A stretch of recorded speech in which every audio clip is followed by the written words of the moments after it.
Debt consolidation. You've probably seen ads like these for loans that promise to reduce your debt, lower your monthly payments, and help you live a debt-free life. And they'll be hassle-free too, with counselors standing by to help you out. Ever thought about these loans and wondered how they work? Maybe you've even considered getting one. Let's take a closer look.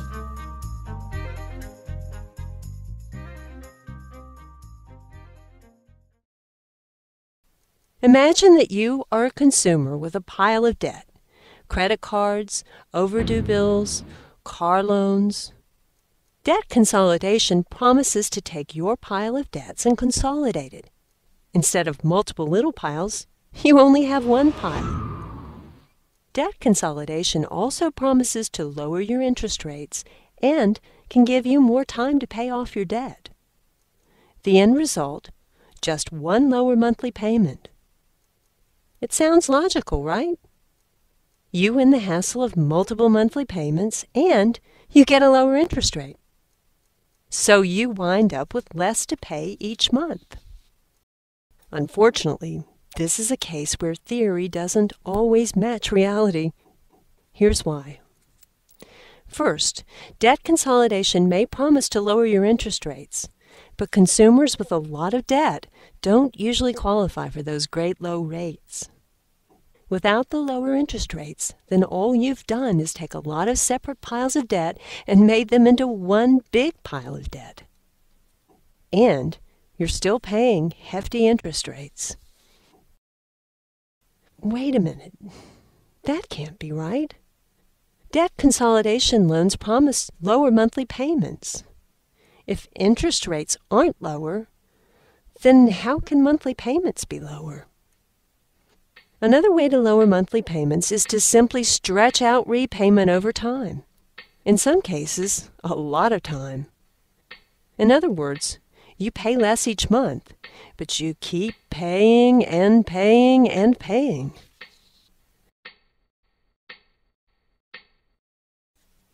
But smaller monthly payments would really help. What's so bad about that? Take a closer look at the totals. The more time you take to repay a debt, the more interest you end up paying. You pay off the same principal or starting debt, but your total interest can go up a lot. Here's an example with some real numbers. Imagine that you owe $20,000 at an interest rate of 10% APR. If you pay this loan off in 5 years, your monthly payment will be $425, and the total interest you pay will be just under $5,500. Now, let's imagine that you pay the same loan off in 15 years. Your monthly payment drops. It's now $215. But take a look at your total interest. It's now almost $19,000. Now, that's a high price to pay for a lower monthly payment. The bottom line is, without lower interest rates, and most debt-laden consumers don't qualify for those, debt consolidation just spreads out your debt repayment over time. Your debt drags on, and you end up paying more in interest to pay off your debt. That sounds like a lot more debt, not less.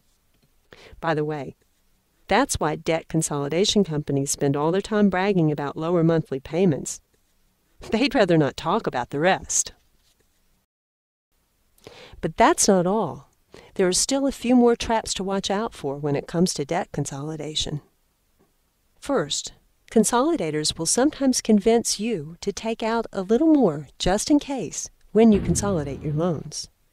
These cashback programs seem like easy money, but they add to the total principal that you owe, which adds to the interest that you owe. In other words, they talk you into more debt while pretending it's less. Second, consolidators will sometimes convince you to take unsecured debt from credit cards, student loans, and so on, and convert it into secured debt.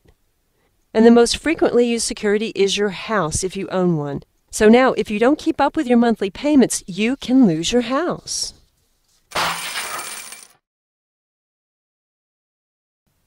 The bottom line on debt consolidation is, don't count on debt consolidation loans to ride to your rescue.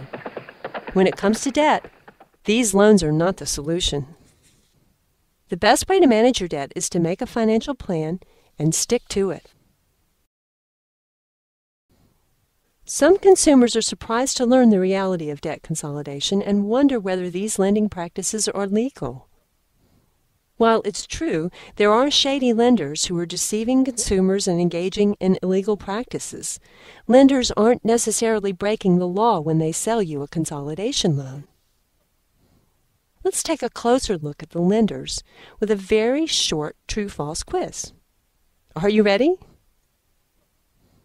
Question 1.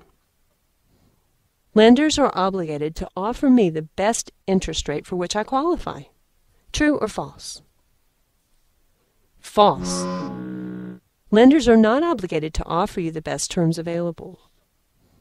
Treat loans as you would any other product and view lenders like salespeople.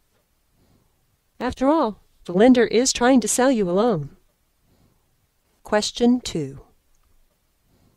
Lenders look at my financial background to ensure that I can afford to pay back the loan that I'm offered.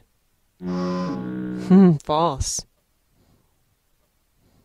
It's true that lenders look at your financial background and adjust loans based on it, but just because a lender is willing to sell you a loan doesn't mean you can afford it. Lenders are perfectly willing to loan you more money than you can realistically afford.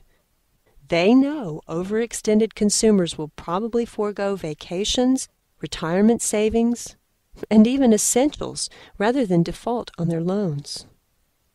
Same thing goes for credit cards, by the way. That limit is just a number.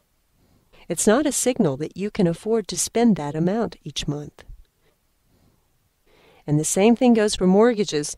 You might get pre-approved for a certain amount based on your financial situation, but that doesn't mean you should go out and spend every last dime on your house. Unfortunately, many consumers have recently had to learn this lesson the hard way. Lenders are really sellers who act in their best interest, not yours. Ever heard the phrase caveat emptor, or buyer beware? Here are a few things to watch out for when dealing with lenders. Lenders may hit you with fees, penalties, and hidden costs. Despite disclosure rules, you can still get tricked. Lenders may pressure you into a plan or make guarantees without looking into your specific needs. Responsible lenders wouldn't. Lenders may masquerade as nonprofits, but funnel funds to for-profit companies and/or defraud consumers. Consolidators may take the money and run by asking for payment up front and then not delivering on the loan. The bottom line is, don't count on lenders to ride to your rescue. That Lone Ranger riding to your rescue might leave you worse off than before. After all, wasn't it loans and debt that helped you get into trouble in the first place? The best way to manage your debt is to make a financial plan and stick to it.